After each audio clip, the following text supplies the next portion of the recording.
afternoon, everyone. I am Peter Edwards, and I am one of the members here at Educators Worldwide, and we are having a meeting today with TTELT, which is one of the projects of Educators Worldwide. And today, what we're talking about is professional development. And of course, that's a big term, and that's an unclear term. So just to start off, we're going to see what a couple of us actually define professional development to be. Let's start with Dr. Aileen Hale. Aileen, I hope you're doing well today. And could you tell us a little bit about how you define professional development? Thanks, Peter. Yes, I think of professional development as a process for improving our skills and our knowledge as educators so that we can better assist our students in their success for learning. I also think of professional development as a great time of personal and professional growth for us as individual educators. You know, Aileen, I think that's a perfect definition, but I'm just going to add one more word, and that's enjoyable. I always look forward to professional development, and I think if we are going to be professional development leaders or assisting our colleagues in professional development, we have to think that it should be a very enjoyable experience, not like going back to school.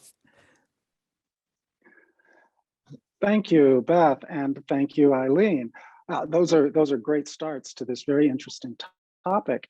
For myself, I agree with both of you. I think for me, professional development, it really is this lifelong thing. And it should be enjoyable because we can all give more to our profession and get more out of it if we stick with it. But the only way that we can stick with it is to continue to grow. And so for me, professional development is really continuing that growth. So let's continue, and let me see if either of you have any specific tips for either online networking for professional development or in-person networking for professional development. This time, let's start with you, Beth. Thank you, Peter. One of the best professional development experiences I have had is a journal club. And, you know, we all know that journal clubs have always been popular in the medical world. And I think they're great for teachers and for teacher trainers too. And one of the things that a journal club usually does is they pick an article that everybody reads. Well, when I was a fellow in Bangladesh and starting a journal club, I decided to make it a little bit different. And we chose two people to read an article. So one person was a mature teacher and one person was a new teacher. And in that way, it kind of became a partnership between them and a mentoring. And they chose an article that they read, and then we got the group together and we did this monthly, and it got to be, we started doing it twice a month because people enjoyed it so much. And they talked about the article and we asked questions. And then if we wanted to read the article, if it meant something to us, we would. And these journal clubs were really successful. We came up with, with people choosing their own article, it showed their passion. It was really a fun experience. Thank you very much, Beth. That's great. Aileen, what do you have to add in this area? Yeah, that's a great idea, Beth. I also would suggest a couple different things. One, taking online courses. I have myself developed some online PD courses, which is another idea for those of you who are into developing curriculum. I really enjoy the process of developing courses as well as taking online courses. but I highly encourage people to try to participate, especially now if you can get back out to in-person professional development. I think it really does make a world of difference. That person-to-person contact and the relationships we build is not only the knowledge you gain from the content, but a lot of our growth comes from our interpersonal relationships. And when even as a presenter or as a participant in workshops, I think building those relationships and networking, sharing ideas is really what helps us grow, get motivated, encouraged, and share our mutual ideas for improving education globally and locally in our context. Great. Thank you both very much. On this topic of tips, I'll share something that I do, which is actually on a yearly basis. I sit down for a little bit of time and I think about, and I like the number seven components, 7 things, 7 aspects that I'm very interested in at that time. And they could be a classroom teaching technique or a type of research or whatever it might be. And I think of those 7 things and I try to make them a bit different.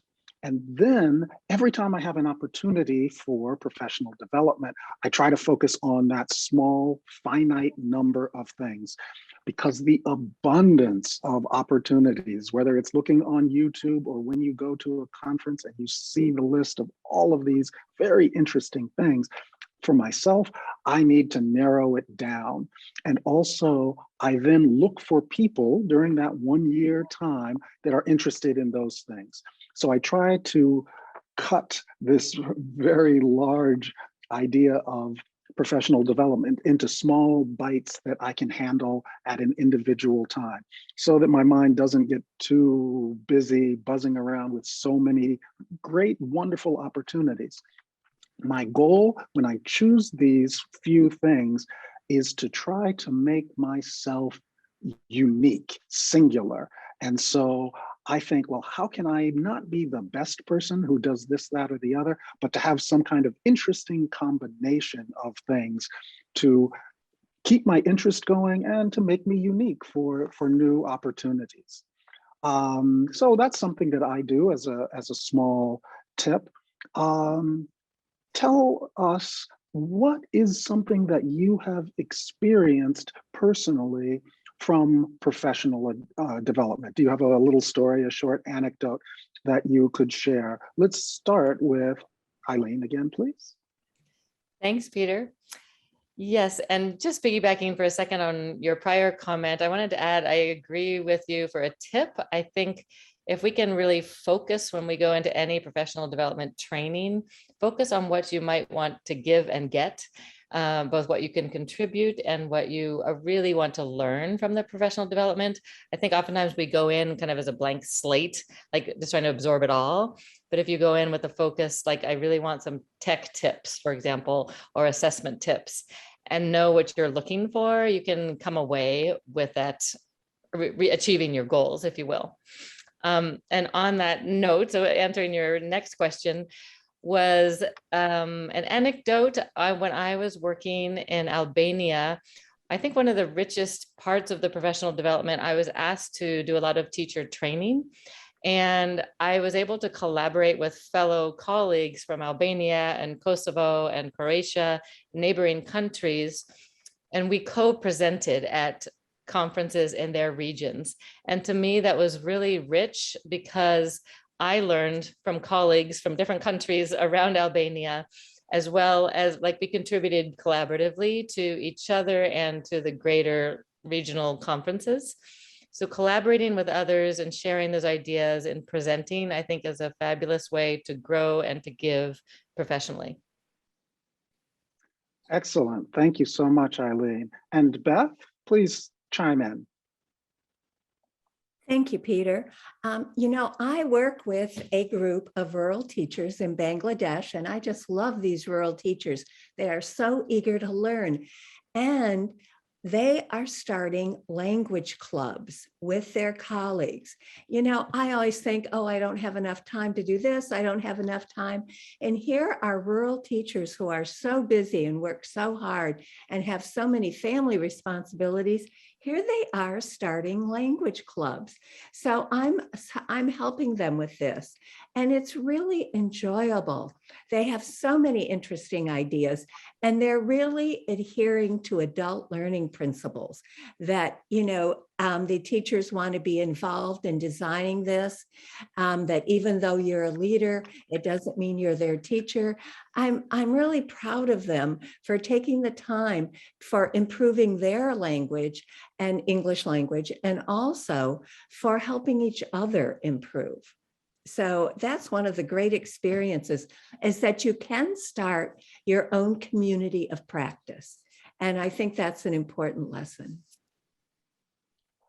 Excellent. That's a very, very good tip. A great avenue to follow. I'll add on to that a little bit. Two things. One, as I was preparing for getting together with you today, I was searching around on the internet, and I found an organization that I'd never thought of. It was actually Black educators around the world, and I'd never thought of them before. But I sent them an email, and now I'm plugged into something new. There's so much out there that if we just spend a little time thinking, gee, I wonder if there are some like-minded people. Another thing that I do that's similar to, I think, what Aileen has talked about, how she has done a lot of things, and what you were just saying, Beth, as well, but this is on a much smaller scale. When every year at my university, when we have new educators come in, new people have just been hired, I make a WhatsApp group, and we just get together because we're all kind of nervous about what's going on, and we just get together a little bit informally and a little bit formally to just kind of get the hang of this new environment. So even on a small scale, a little bit of helping each other out, sharing some ideas, even on a small scale, can be good professional development. Yes, please, Beth. Well, I think that that statement of small scale reminds me that there are a lot of small online teaching conferences out there. This year, I decided to sign up for the Cambodia TESOL conference, and it was really excellent. They had fabulous plenary speakers. I learned so much and so many new ideas. And I think we think of these large conferences, certainly they're wonderful, but there's a lot of small conferences going on where you can really get a lot out of them.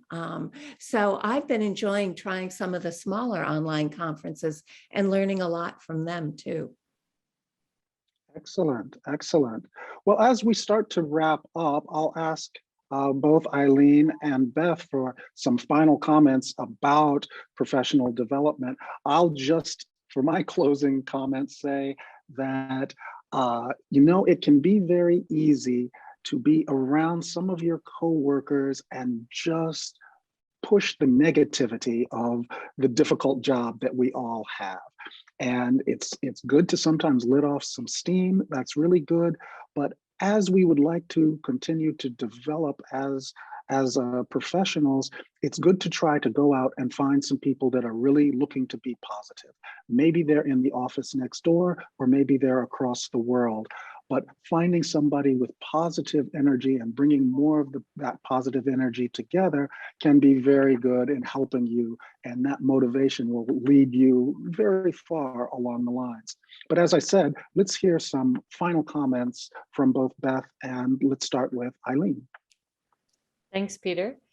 Yeah, I would suggest as a final comment, if you haven't in the past, to submit proposals to present at professional development conferences, whether locally or globally or online, because I think through the process of presenting, it gives you the opportunity both to give and to get, but also to develop these networks and discover who's interested in what you're interested in and share your knowledge back out. as well as participate in groups like Peter suggested, Google Online. For Americans that have participated in Fulbright or English language programs, we have what's called the Communities of Practice, which is a great online networking community. So find those communities wherever you are to network regionally, locally with the people that are closest to you, where you can have the greatest impact, and share ideas to improve education wherever you are. Thank you, Aileen. Thank you very much. And Beth, final comments? Yes, thank you, Peter. That was a great point, Aileen, about presenting at conferences, because you meet so many people that way. But one of the things that one of my colleagues said to me that during the online teaching time during COVID was that they really missed the hallway conferences, the hallway chats where, hey, I'm having this problem. What do you think? Or I just walked out of this class and it was a mess. And they really missed that encouragement. So I think we have to always keep in mind the benefits of professional development, feeling less isolated, being able to support each other, encourage new teachers, and avoiding burnout. Peter mentioned that before. And I think that if we keep those benefits in mind, it will kind of give us a push, and it increases our self-confidence and professional identity. So I try to keep those benefits in mind when I'm getting a little lazy about professional development. Thank you, Beth. Those are great words for us to end on. And so thank you, Beth Trudell. Thank you, Aileen Hale. And for TTELT and educators worldwide, this is Peter Edwards. And thank you all for joining us today. And we will continue talking about professional development in the days, weeks, and months to come. Thank you all very much for joining us.